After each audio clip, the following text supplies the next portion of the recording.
Public university কি সেটাই আমি আসলে জীবনে কখনো বুঝতে পারিনি। আমার মানে পড়াশোনার যে ব্যাকগ্রাউন্ড পড়াশোনা ছিল সেখান থেকে। কেউ যদি ইংলিশে একেবারে দুর্বলও থাকে, সে যদি স্যারে ক্লাস করে I think একেবারে A to Z কমপ্লিট হয়ে যাবে। আমি মোহাম্মদ মাসুদুর রহমান নয়ন। পড়াশোনা করছি চট্টগ্রাম বিশ্ববিদ্যালয়ের সমাজতত্ত্ব বিভাগে। আমি যে পাবলিক ইউনিভার্সিটি কি সেটাই আমি আসলে জীবনে কখনো বুঝতে পারিনি। আমার মানে পড়াশোনার যে ব্যাকগ্রাউন্ড পড়াশোনা ছিল সেখান থেকে। তো এসএসসি দেওয়ার পরে আমি হচ্ছে আমার পারিবারিক অসচ্ছলতার কারণে আমার একটা মানে যে কলেজে ভর্তি হয়েছিলাম, তো ভর্তি হওয়ার পরে আমাকে একটা পার্ট টাইম কাজের ব্যবস্থা করতে হয়েছিল নিজ থেকে। তো আমি একটা বন্দরে একটা পার্ট টাইম কাজ নিছিলাম। তো নাইট ডিউটি করার সময় ওখানে একটা অর্গানাইজেশন থেকে কিছু ভাইয়া আপু আসে। তারা হচ্ছে ভারত ভ্রমণের জন্য আসে। বিভিন্ন ইউনিভার্সিটি স্টুডেন্ট ছিল তারা। তো তারা আসে আনুমানিক রাত ২ঃ০০ র দিকে। তো আমি তখন ২ঃ০০ র দিকের আ তারা যখন আসে তো ভারত প্রবেশ শুরু হয় হচ্ছে ৬ঃ০০ থেকে। তো তাদের সাথে ২ঃ০০ থেকে ৬ঃ০০ পর্যন্ত আমি অনেক গল্প করি। তো তারা তাদের ভার্সিটির বিভিন্ন ধরনের গল্প আমার সাথে শেয়ার করে। কিভাবে তারা সেখানে চলাফেরা করে বা তাদের কত কি তাদের সুবিধা আছে এরকম টাইপের শুনে।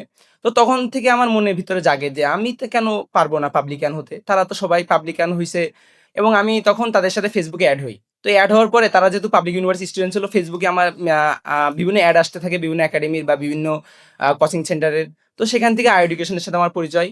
তাদের যে এইচএসসি যে ফ্রি ক্লাসগুলো ছিল সেগুলো আমি করতাম এইচএসসি থেকেই। তো আমার যেহেতু পারিবারিক একটা অসচ্ছলতার ব্যাপার ছিল, তো আমি যে পার্ট টাইম কাজ করতাম সেখান থেকে আমি অর্থনৈতিকভাবে নিজেকে প্রস্তুত করি প্লাস মানসিকভাবে। যে আমাকে তো যখন অ্যাডমিশনের জন্য প্রস্তুতি নেব তখন তো আমাকে চাকরি ছেড়ে দিতে হবে যাতে আমার পরবর্তীতে কোনো সমস্যা না হয়। তো তারপরে একটা বড় ধাক্কা আসে আমার এই এইচএসসি রেজাল্টে। তো এইচএসসি রেজাল্ট আমার আশানুরূপ মানে আশা ছিল আমি A+ পাবো। তো তখন আ মানে রেজাল্টটা আমার এমনভাবে অপ্রত্যাশিতভাবে আসলো যে আমি ইংলিশে কোনরকম পাস করছিলাম। ইংলিশে আমার সি আসছিল। তো তখন আসলে মনটা এমনভাবে ভেঙে গেল যে আমি কিছু ইউনিভার্সিটির পরীক্ষাই দিতে পারব না। এরকম একটা অবস্থা। আমার ইংলিশে ভিত আগে থেকেই দুর্বল ছিল। কারণ আমি মাদ্রাসা ব্যাকগ্রাউন্ড পড়ছি আমি পড়ছি যেসব জায়গা থেকে সেসব স্কুল কলেজ নাম করা কোনো স্কুল কলেজ ছিল না। মানে খুবই গ্রাম্য অঞ্চলের স্কুল কলেজ থেকে পড়ছি। তো ইংলিশটা আমার মহসিন স্যারের যে ইংলিশ আ যে ক্লাসগুলো ছিল আসলে কেউ যদি ইংলিশে একেবারে দুর্বলও থাকে, সে যদি স্যারে ক্লাস করে I think একেবারে A to Z কমপ্লিট হয়ে যাবে। তো সেখান থেকে আমার ইংলিশটা অনেক স্ট্রং হয় এবং আমি বর্তমানে চট্টগ্রাম ইউনিভার্সিটির সমাজতত্ত্ব বিভাগে পড়াশোনা করছি। এইচএসসি রেজাল্ট খারাপ কিংবা পারিবারিক অসচ্ছলতা কিংবা যেকোনো ধরনের সমস্যা সবকিছুর সমাধান আছে যদি নিজেকে শক্ত এবং নিজের লক্ষ্যে অটুট রাখা যায়। সবাই আমার জন্য দোয়া করবেন যাতে আমি আমার বাবা-মার আশা পূরণ করতে পারি।